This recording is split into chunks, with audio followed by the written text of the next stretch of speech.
the keynote lecture today, which will be followed by a question and answer period. Please give him your full attention. Thank you. Bismillah ar-Rahman ar-Rahim. I begin in the name of the God whose mercy is profound, whose kindness is forever. Belief in God amidst injustice, finding hope. I hope that what I speak will have something to do with this topic. I begin by this statement that the world that we are living in is a world that needs clarification. It's a puzzle. Now there are two options. One option is to live in confusion. There are no solutions, there are no clear answers, which is what many people in this world have somehow decided to live with. The other option is to have clarity about why this world was created and what exactly are the objectives that we must pursue. The Quran insists that there is only one option, and that is the option of clarity, a clear understanding of who created this world, why did he create it, and what exactly is expected from us. However, for somebody who really wants to know and be comfortable with it, the Quran demands eagerness. You need to be really interested. Let me say, you should be desperate to know what the reality of this life is. And the Almighty says that no matter who you are, wherever you live, if you really are desperate to know the truth, He is going to make sure that you will know it. So He mentions, for instance, in the Quran, Allahu waliyul lazina amanu yukhrijuhum min az-zulumati ila an-nur. Allah becomes the protecting friend of those who want to believe. He brings them out of the darknesses of confusion towards the light of truth. He also says that if you really acknowledge and believe Allah, Allahu nuru samawati wal ard, believing in Him is the light of the heavens and the earth. That is, this world is full of confusions, but if you start believing in God properly, you will come out of the confusion and will find the light of clarity.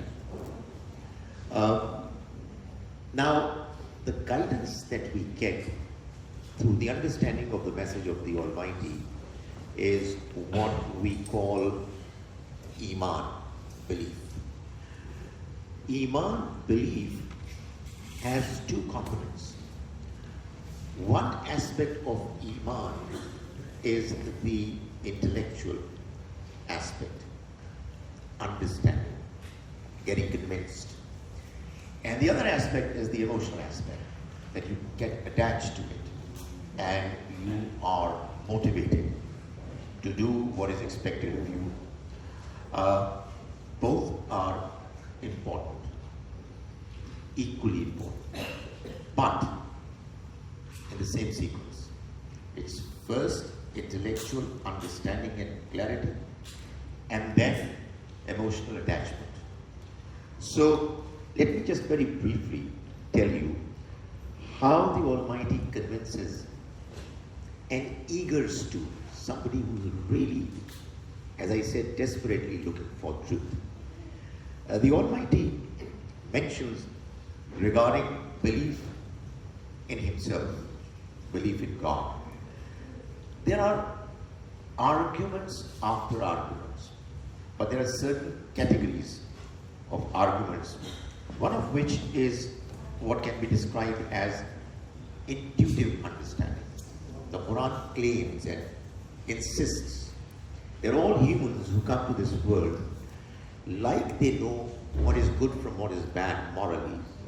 Likewise, they know clearly that there is a creator.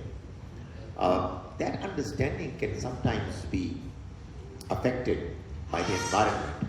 That's understandable. It's a part of the test of this life. However, God somehow resides in all of us, and it's an understanding which we might call as intuitive understanding. And the Quran describes the reason why it is so. The Almighty tells us that we have had the occasion of meeting Him spiritually, something that happened, but the memory of it was erased for this test to be a real test. Apart from intuitive understanding, the Quran also talks about intellectual reasoning. I can assure you, a good part of the Quranic presentation is devoted to the task of convincing the reader intellectually that the world that you are living in is a world that has been created by a wise, knowledgeable, merciful, powerful Creator. So, our attention is drawn towards the fact that the world that we are living in is a world of discipline. There's no chaos. What is happening in a way that you can see that there is order. The Quran mentions that quite apart from this order, what you also see is humans, us, that we've got needs, and those needs are being met. You name a need, and you'll find that there is a response in the system that you're a part of. It's not accidental. It's provided by somebody who is providing. Likewise, the Almighty mentions that our needs are being met in a way, if you care to understand that there's wisdom behind this existence. To give you an example, a new child comes to this world and needs lots of attention. It's not easy to bring up a new child, to a child and raise children. But before the child comes to this world, there's already affection, inclination to help, sympathy, love, concern. It's already there. So there is a need, and there is a system already in place to meet that need. And there are plenty of examples. So the Quran tells us, if you use your intellect properly, you will find that there are various different examples that you can find plenty to see the different qualities of the Almighty, His attributes at display, function. Also, the Quran points out to the fact that human history is also giving enough evidence of the reality that God exists. The Quran mentions the story of our great parents, Adam and Eve, who experienced God directly. How? We don't know. But that was a real direct experience. Obviously, it's not possible that they would not have talked about it to their progeny. And that's why in all parts of the world, wherever humans are, there is this understanding of a creator, not surprisingly. And on top of it, the Almighty then sent His books and prophets. And this is the system of divine revelation, which was just to further confirm the fact that He's there, He's running the affairs of the world, and He's done it for a purpose. Now, the other aspect of our faith, of our belief, is the next life, the life hereafter. The Quran mentions that there are two important questions regarding the life hereafter. One, why should there be a life hereafter? And two, how is it possible? So the Quran raises these two questions and responds to them. As regards why should there be a life hereafter, one of the two answers that the Quran provides is that this life is incomplete. As simple as that. And the principle that is underlying in the creation of this world is Everything has pairs. Everything has been created in pairs. So if you have one partner, it ought to look for another. So if that's true, then the Quran as if tells us that this life also is one partner of a pair. It is amazing, it is brilliant, but nonetheless it's incomplete. So in order for this life to make sense, it ought to have another partner for it to be completed. And that partner is the next life. So if we do not have another life, then this life would make no sense whatsoever. The injustice that is part of our topic is also taken care of by the same reality. The other thing is that the Almighty mentions that if you believe in me, if you believe in God, then you ought to believe in the life hereafter. Because after all, what do you believe when you believe in God? God is wise. How can He do something which is unwise? To have a life where there is chaos, there is injustice, some people suffer, others they cause suffering. How is it possible that He would do something as unwise as that? So there has to be another life. God is fair and just. But you don't find justice in this life. So how can we justify God? By just imagining that this is the only life that He has created. So there ought to be another life. God is merciful. He's kind. So I mean, if you have some part of the mercy that He has given to humans, you are pained to hear about the stories of people suffering, kids getting killed, etc. Do you think God would not have the same feelings? He is the one who is Arhamur Rahimin. He is the most merciful, and therefore there has to be another life. So why should there be a life hereafter is pretty much clear. How is it possible? How is life hereafter possible? The Almighty says and explains. That's the beauty of the Quran. The Quran mentions certain very difficult questions are answered in a very clear and simple way. So the Almighty says, for instance, regarding how the hereafter is possible, He says, إِنَّهُ يَبْدَأُ الْخَلْقَ ثُمَّ يُعِيدُهُ. He is the one who created in the first place, and He's going to do it again. So what is the problem? The one who created in the first place is the one who is going to create it whenever there is going to be a need for it a second time. And He also points at the fact that if you are living in this world, you would know in your surroundings that every year, or almost every season, there is soil dead, lifeless, and then it comes back to life. So if soil can come back to life after it was dead, why would you not be able to come back to life after you're dead? So that's life hereafter, fully taken care of. Just, be rest assured, I'm giving you a very brief description of the Quranic understanding.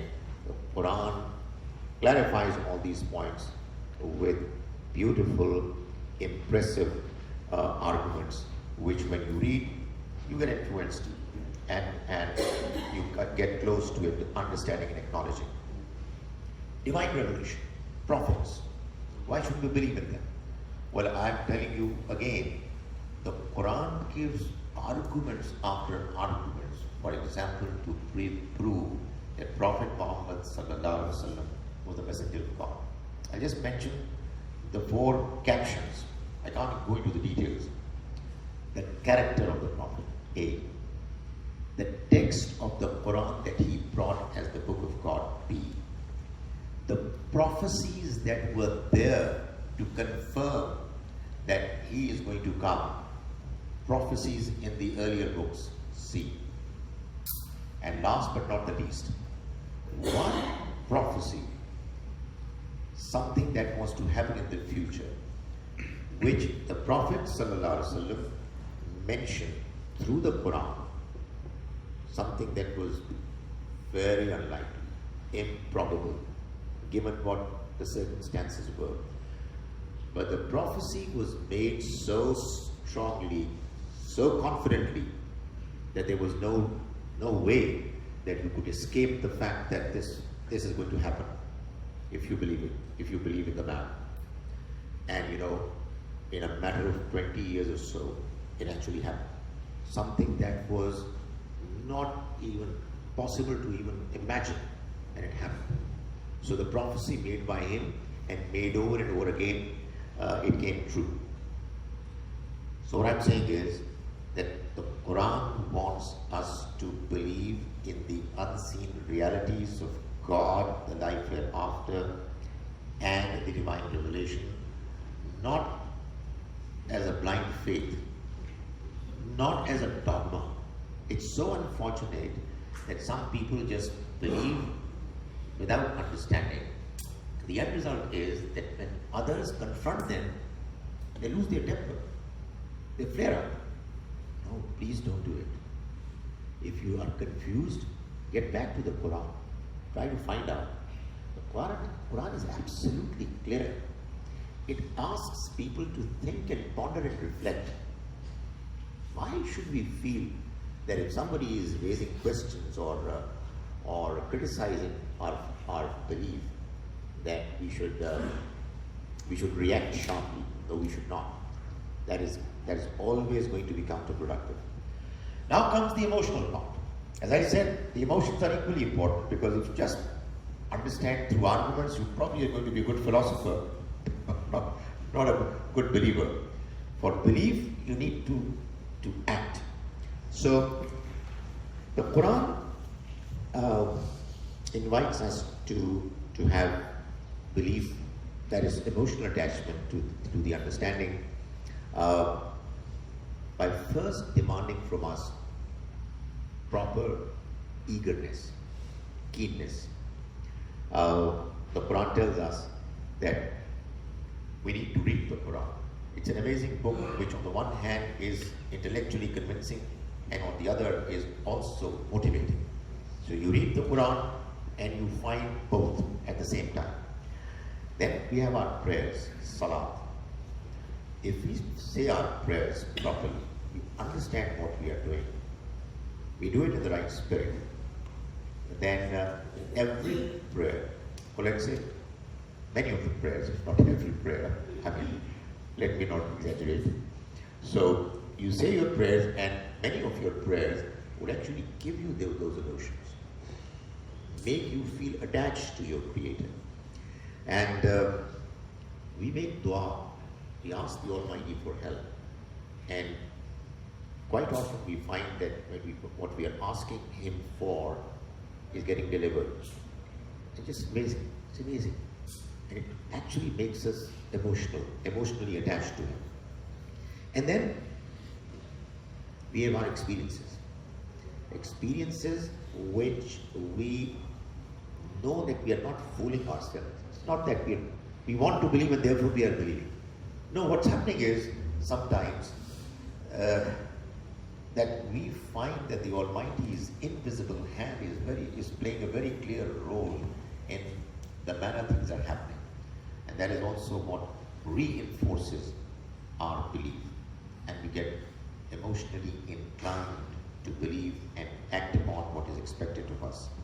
And last but not the least, the Quran emphasizes the fact that your belief is going to be there and is going to be strengthened only and only if you are going to do good deeds. If your deeds are not up to the mark, then you are in danger of sometimes of losing your faith. So the two go hand in hand. You believe, and then you act upon what you understand and believe, and the two go together, and your iman, your belief gets strengthened. Now, the puzzle of this life is thus solved by the Quran, by telling us something which, although is simple, yet it's amazingly helpful in solving the riddle of this life. The Almighty tells us that this life is nothing. It's nothing but a test, a trial. The Almighty has created a beautiful world which is going to last forever, and He wanted people to inhabit that world, the world of paradise, for which He wants people to go through a certain test and qualify for it. This life is that test. So whoever goes through this test successfully is going to be successful in the next life and is going to get an eternal life of pleasure, contentment, happiness. Now, let me say this. This message might come as a surprise to you, is not just for a certain religious group. Well, incidentally, we are sitting in a church, so there are other faiths also, So it's not this news that I'm giving you is for just Muslims. It's for the entire humanity. And to be honest, the puzzle of life would not be solved if you are saying something which is applicable only for 22-23% of the human population. Doesn't make sense. So now let me tell you that the Quran says that those people who in this world are going to lead a life of Iman and Amal Salih, belief and good deeds, they are going to be successful. Now, the Quran says one thing more very important. It says that this Iman, this belief and Amal Salih, good deeds, the Almighty is going to judge every individual on the basis of his, her capacity. La nukallifu nafsan illa wusaha.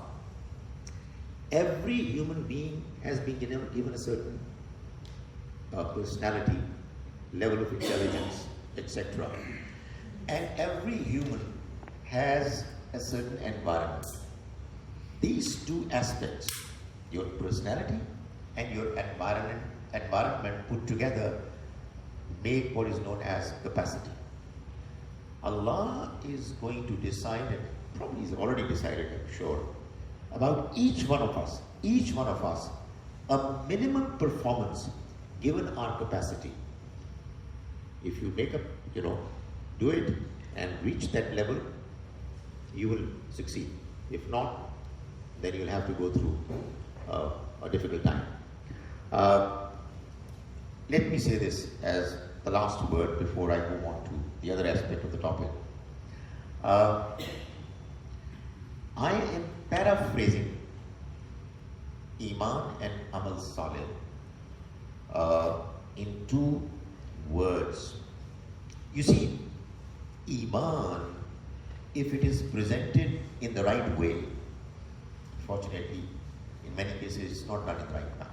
Either our understanding is not correct, or our arguments are not up to the mark, or the way we present it, is not really impressive. But if it is done properly, the Quran, I am telling you, guaranteed, tells us every good human will believe. Every good, genuinely good human will believe. And the Quran is absolutely clear that if a good, proper presentation is made of Iman, every evil person will be deprived of it. You read the Quran and you will get the confirmation of what I am saying. That's absolutely sure. And does it not make sense? It makes a lot of sense. That's how it should be. However, in situations where the presentation is not made properly, the truth is not quite as clear as it is during the times of the prophets, then what? Well, as I said, then God is going to look at intellectual honesty, A, and moral uprightness, B, of all humans. So, Iman, Amal Salih is nothing but intellectual honesty, and moral uprightness. If you are an intellectually honest person and Iman is presented to you properly, there is no way that you will not get it. And if you are otherwise, there's no way you will get it. Likewise, if you are a morally upright person, I mean, you will follow everything the Almighty is telling you to follow. So, I think that takes care of the first part of my assignment. That this world, all injustices, they are there to test you. Allah knows everything. He'll take care of everything. We should do as best as we can to go against whatever evil is happening. It's our duty. Allah is more concerned about it, but He's waiting for the judgment day. While in this life also He intervenes every now and then, not always, because this is a test. I'm not saying all questions are answered, but I'm saying that, this basic presentation makes you feel comfortable. Now, let me say a few words about a very important, impressive, influential individual by the name of Iqbal, Muhammad Iqbal, Allama Iqbal. He was a philosopher, poet, and let me say, I'm talking about him because the late named Fatima Sahiba, may Allah forgive all her sins and have mercy on her. She was a great fan of Allama Iqbal. So, respecting her memory, I'm talking about Iqbal briefly. Iqbal was born in 1877 and he died in 1938. And I was just calculating, honestly, he didn't live for 61, he lived for 60 years. Iqbal knew the West more than most of the people living in the East, probably better than many people living in the West. He studied in West Germany, he was in UK, etc.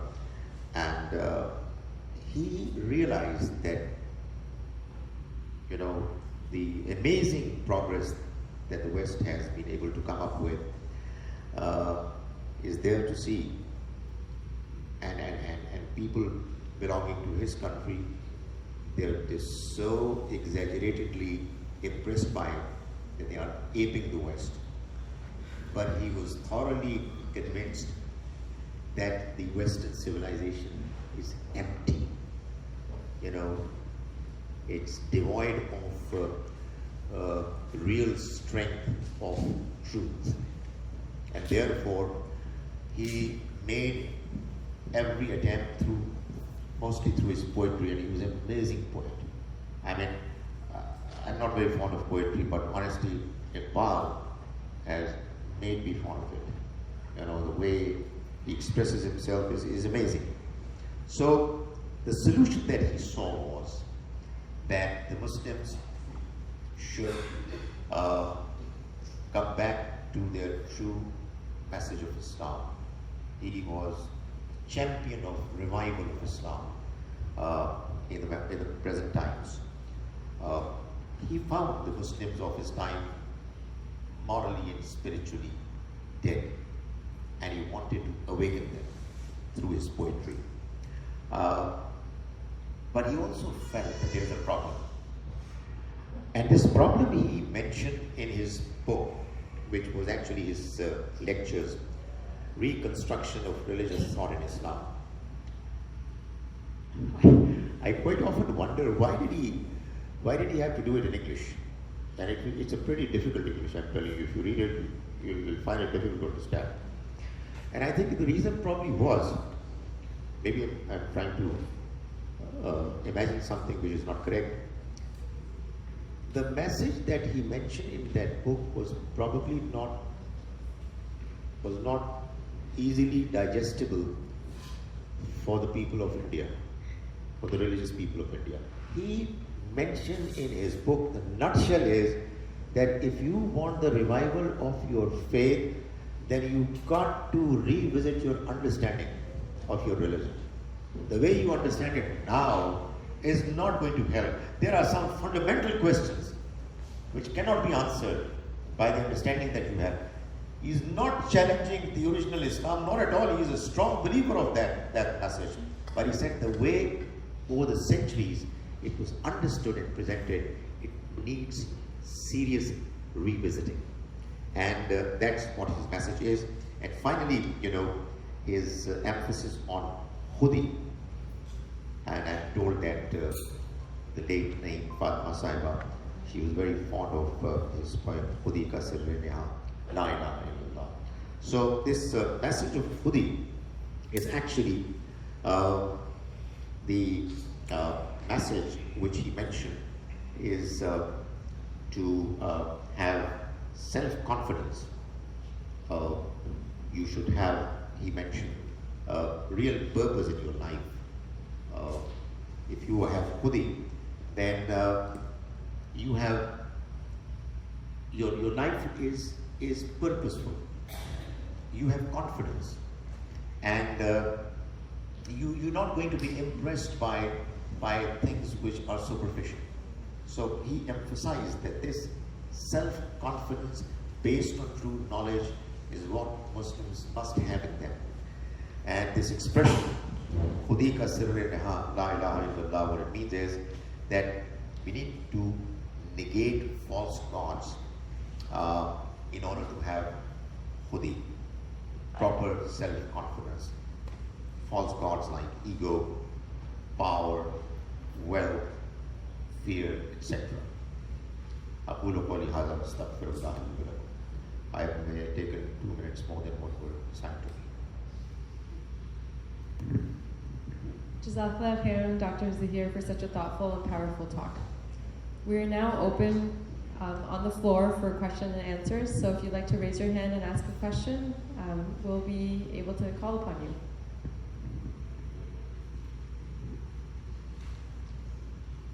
That's a good news. No questions.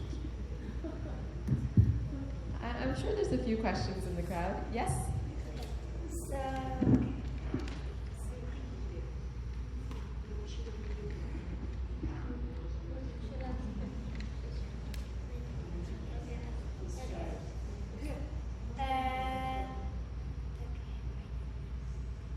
okay, I'm just gonna read three things.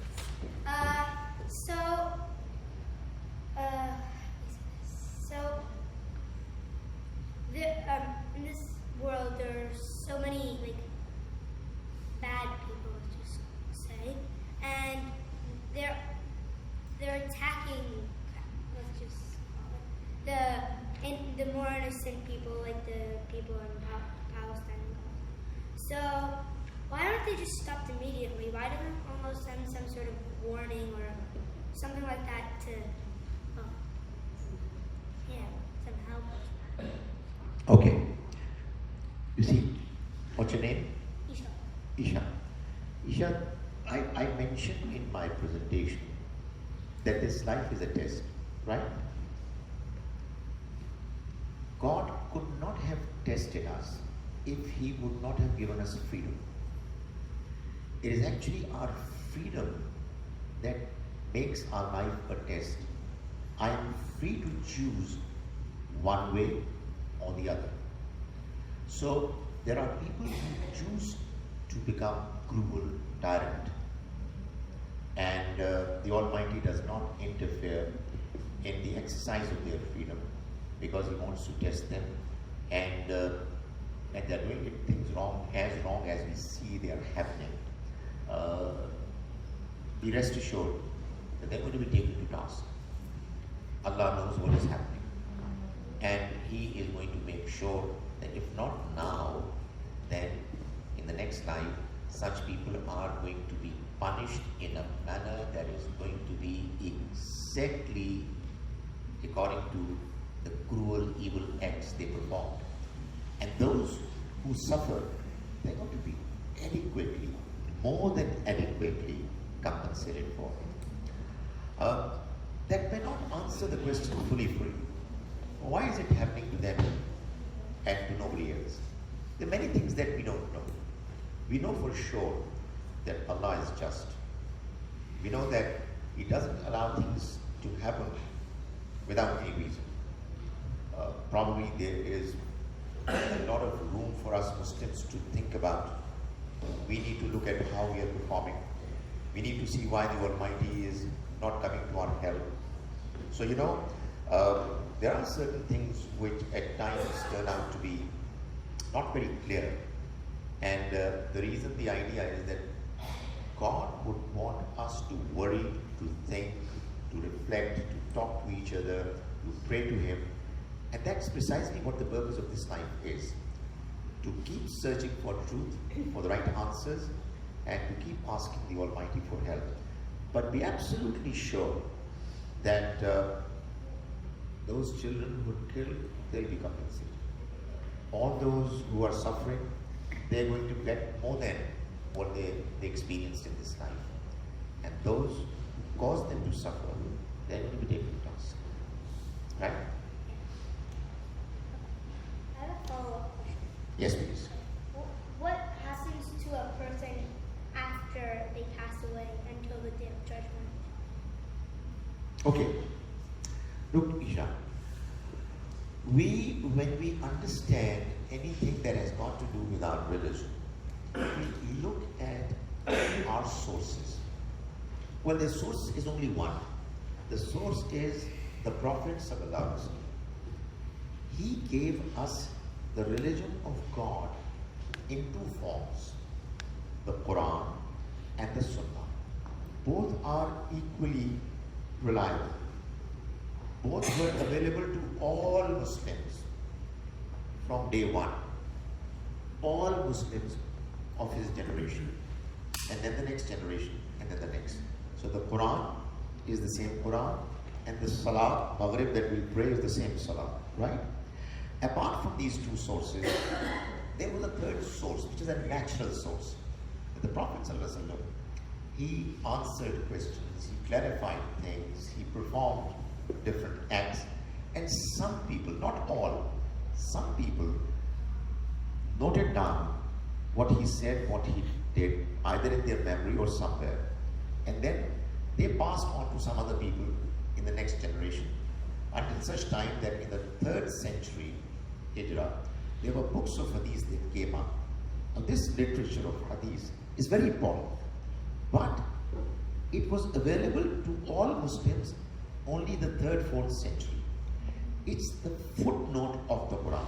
And what I'm trying to say is that the question you asked is to be answered to the Quran, and then we look at hadith. The Quran tells us that there are two types of, or call them 3 types of people. There are those people who are so outstanding that for them the Almighty does not wait until the judgment day to judge about them. Their judgment is passed in this very world. Who? Prophets, messengers, and their companions in particular. So he tells us that they have qualified already. He can't say anything about any one of us, but they have qualified because of their outstanding performance. Immediately after they leave this world, they start getting rewarded. Right? Not physically, but in some other way. The Almighty says, وَلَكِنْ لَا تَشْعُرُونَ. Likewise, the evil, the very evil people, like those who opposed the prophets, like Pharaoh, about them too, the Quran says that their failure is declared in this life. So, when they move out of this life, go to the next one, their punishment begins. And that is also mentioned in the Quran. However, it's pretty much clear from the Quran that as for the rest of the people, the vast majority of humans, their deeds are going to be held accountable and decisions taken when the day of judgment would come. So they will be put to sleep from after death or until the day of judgment. That is why the Quran mentions that on the day of judgment, people will say, getting up, who has waked us up from our sleep, from our slumber? There is this mention in the Quran that when this world is going to be destroyed, That is on the day of judgment. Alimat nafsum ma qaddamat wa akharat. It is then that humans will know what they sent forth and what they left behind. So, in other words, for some people, after the death, the reward and punishment has started or starts, but for most others, it will wait for until the day of judgment. What is mentioned in Hadith regarding the rewards and punishments is about this category that I have talked about in the light of the Quran. It's a bit complicated, but I hope you understand. Right.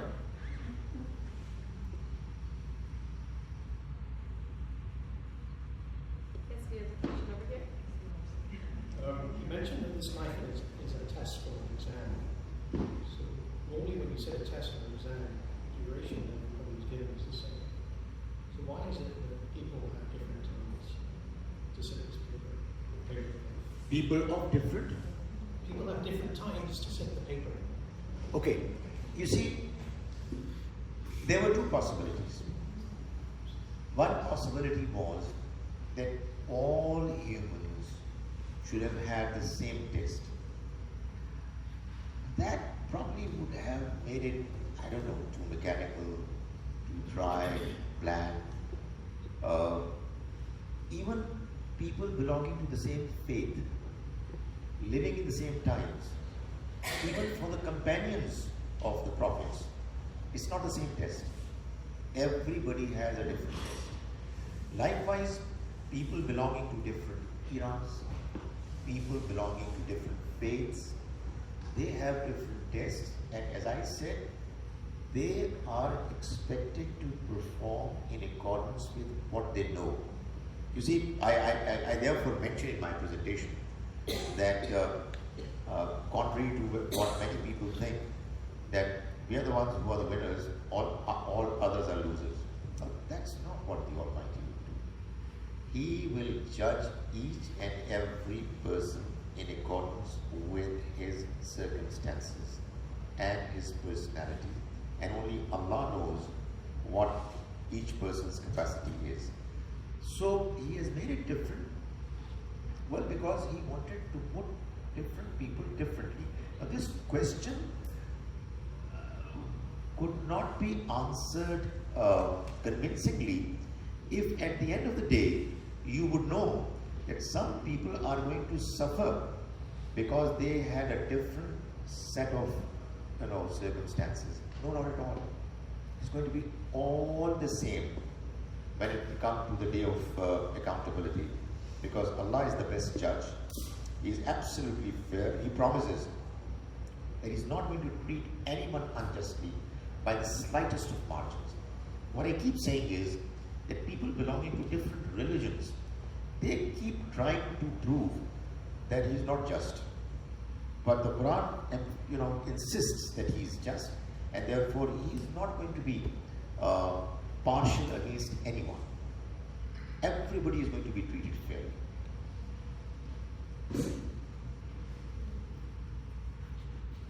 Yes. So, is it for people who are non-believers? You said that people are going to be judged on the day of judgment based on their capacity and their circumstances.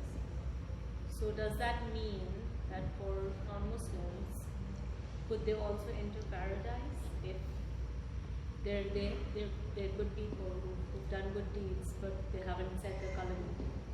I will try to answer the question which is the basis of your question. You see, let me be frank.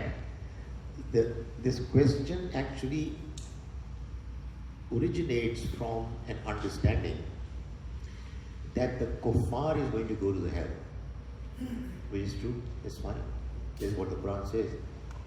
What has happened with us is that we have, allow me to say, we have committed a serious blunder in defining what a kafir is. The Quran is absolutely clear. If you ask me, I'll give you arguments after arguments from the Quranic verses. That a kafir is a person who knows what the truth from the Almighty is, and yet goes on to reject it, knowingly, arrogantly.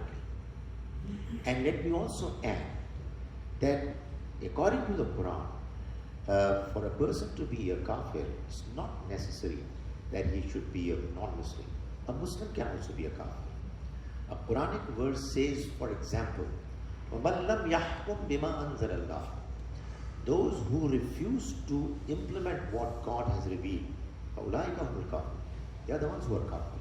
There is another verse in the Quran which is actually talking about a certain situation that took place at the time of the Battle of Uhud in Surah Al-Imran.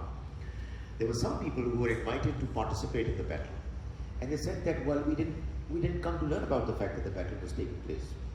So they were telling lies, and they were apparently Muslims. Obviously, the Muslims were invited to participate in the battle. The Quran says, when they made that statement, هُمْ لِلْكُفْرِ يَوْمَئِذٍ مِّنْهُمْ أَقْرَبُ لِلْإِيمَانِ. When they made that statement, they were closer to kufr than they were to iman. So, the answer to your question is, yes, every human being, Muslim or non-Muslim, is going to be judged in accordance with the understanding of the truth that was presented to him and the way he responded to it, as well as in the manner he performed morally, in the moral domain. And it's going to be absolutely fair for all. Those people who are presented with the message of Islam properly and then they reject it arrogantly, they are doomed. I'll give you an interesting presentation from the Quran, and that's what the Quran does. Quite often the Quran would say that those people who al-lazina kafaru, those who committed kufr, they are going to be doomed, right? But in a few verses, one or two verses, the Quran says, instead of al-lazina kafaru, istakbaru, those who were arrogant. Now, in other words, the Quran is telling us that al-lazina kafaru and istakbaru is the same. Those actually who arrogantly rejected the truth. Now, let me ask you this question. Can you imagine that the Almighty would get hold of people and punish them even though they did not understand what they were being presented? Or not? The Almighty is the one who knows everything, and He's going to judge the final result, the all-important final result, is going to last forever on the basis of pure merit. Pure merit. This is what the Quran tells us. This is what the Quran tells us religious people, the Jews and the Christians, did not want to accept. And sadly, this is what some of the Muslims don't want to accept. That the Almighty's judgment on the day of judgment is going to be based on pure merit. What you knew, how much you accepted, how did you respond to the truth? In other words, how much intellectually honest you were, and how much morally upright you were, given your circumstances. I am telling you, this life is a puzzle, and the only solution to this puzzle is this. We have got the solution to this puzzle.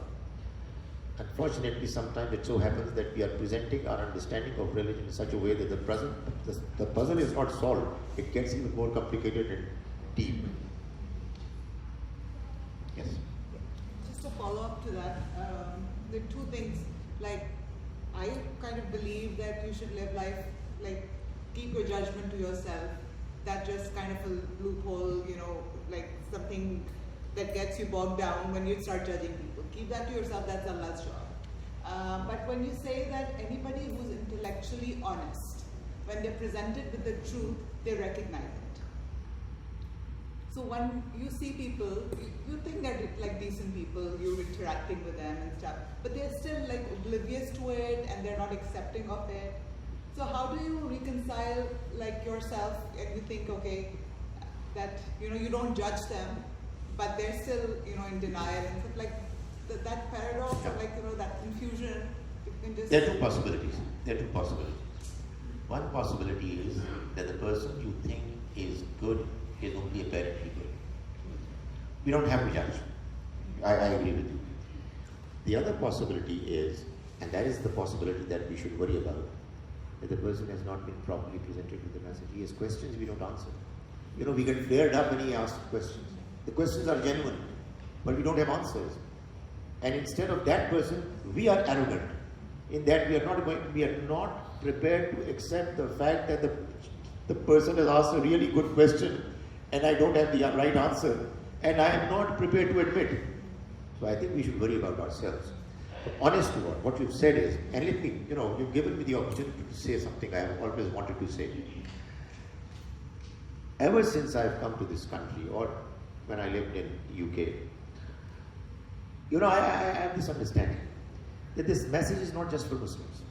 This is so unfortunate that people think that the Quran and the Prophet ﷺ are just for Muslims. It's for the entire humanity. The Quran says, Ya ayyuhan nas, inni rasulullahi ilaykum jami'a. I am the messenger of God for all humans, you all. So, the message of the Almighty is meant for the entire humanity. And as I said, the Quran is absolutely clear that those amongst humans who are really genuinely good. What does genuinely good human mean? Morally upright. A good person. He or she is bound to accept this message. I'm absolutely clear if it is presented properly. So therefore, let's present it properly. And let me say one thing more, please. You've given me this unnecessary opportunity to speak out. If we Muslims were really true to our understanding, we really believe that our message is the true message of the Almighty for the rest of the humankind, we should be the ones who should be eager to create an environment where we are talking to others politely, academically. We should never invite a possibility of shouting or creating an emotional atmosphere. Even if people are unfair, even if they are talking in a negative way, still be polite. Because it's only when you have an environment of openness, of genuine dialogue, that the truth can become clear to more and more people. And I tell you, the modern times, even though there are many, problems and injustices taking place, yet it's this period when the importance of dialogue, of communicating with each other properly is appreciated. Let's make the best out of it, and let's not be narrow-minded. Let's invite others in a proper, polite, and wise manner, as the Quran says. We have time for one more question. Yes, I have a question. Sometimes, we are Muslim mostly, right?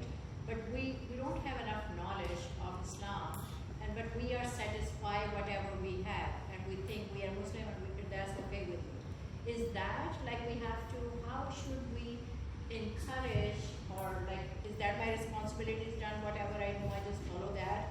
Or should I go ahead and learn more about the real religion? Where I will stand, in Allah's eyes, and don't want to know more, that I have to follow more. There are certain basics which all Muslims have to do. One of them is we have to say our prayers regularly. The other is that we have to read the Quran. Now, obviously, by saying our prayers, we read the Quran. When you read the Quran, we have to read it with understanding. There are no two options. You read the Quran, and the Quran will tell you if you care to understand it. You've got to understand and ponder and reflect over its verses. When you start reading the Quran with an open mind and you reflect, you'll have questions. Obviously, we must get answers to those questions. So you will look for answers. And this should keep going. And whatever you understand from the Quran, start practicing it. So, some people will have more eagerness, urge to learn, and to be more clear about Quranic understanding. Others will be content with what they have. Every person has come to this world with a different capacity. Obviously, people are busy as well. Some people have more time, others have limited time at their disposal. So, as I said, it all depends on your capacity. But the basics have to be done by all. We have to read the Quran, we have to say our prayers, we have to follow the Quran, we have to do what the Quran says, to believe and to do good deeds. And in the process, some people will take a higher level of obligations, responsibilities, which obviously is a great privilege. But we cannot hold everybody responsible for doing it. So it all depends on what your circumstances are and what your personality is. But for your own betterment, like, is that every Muslim's responsibility to learn to better themselves? Most certainly. But it would depend on individuals' own level of eagerness. So not everybody is alike. There was somebody. Yes, I think we have a few minutes left, so last question in the back. Yes. Yes, go ahead. Yes, you. Yes, go ahead. So my question is, she just said that we will all be judged strictly on the basis of merit, right? So I guess the merit is based on our actions, but is it true for all the religions or just for Muslims? Because I've been hearing that only Muslims will be qualified for the heaven and not other religions. So I'm very skeptical about that part. Would you like to put some light on that? You see, Allah is fair. He is just. And He is the creator of all humanity. So, He is the one who chose us to be born Muslims, and them to be born Christians, and them to be born Hindus. He has put different humans in different kinds of tests. I sometimes am puzzled to imagine that people actually believe that Allah is going to be impartial, or He's going to be partial. He's not going to be impartial. How is that possible?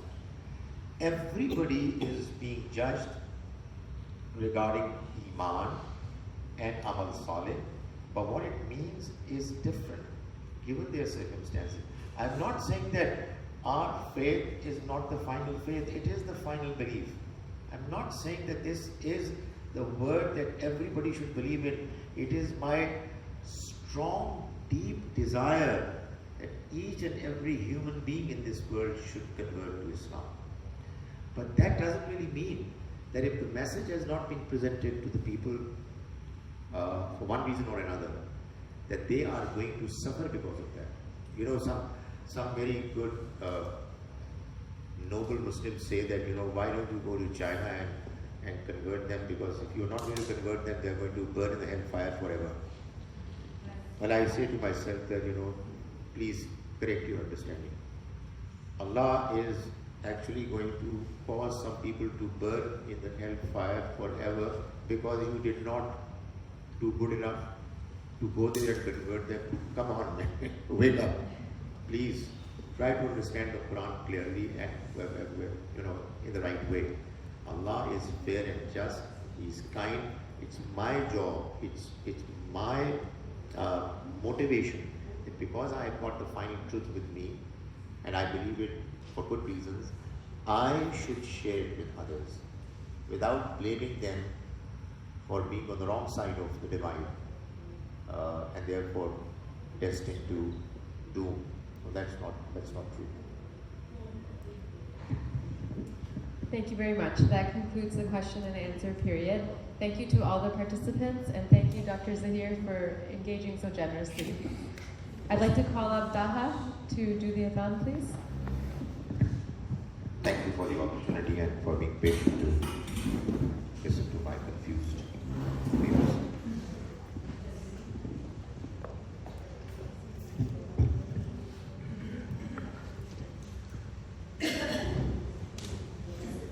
Allahu Akbar, Allahu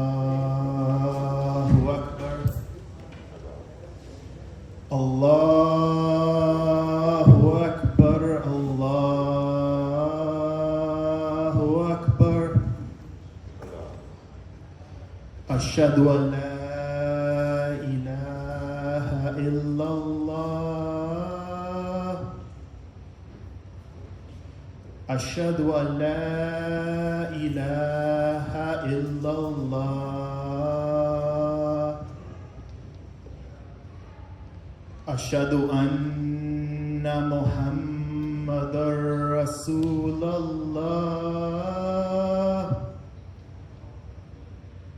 أشهد أن محمدا رسول الله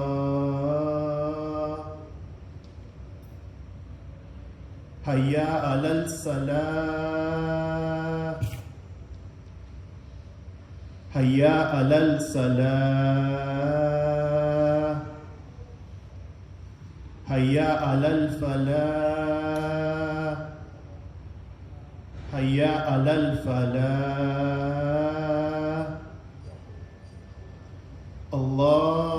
الله أكبر الله أكبر لا إله إلا الله.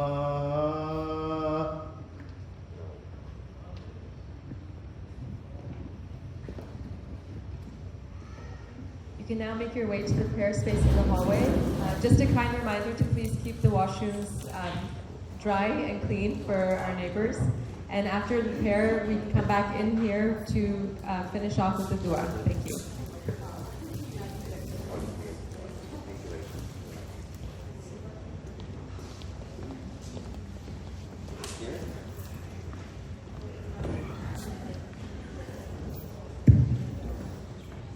Assalamu alaikum everyone. So after dua, after namaz salah, we will come back into this room for dua with Dr. Khalid.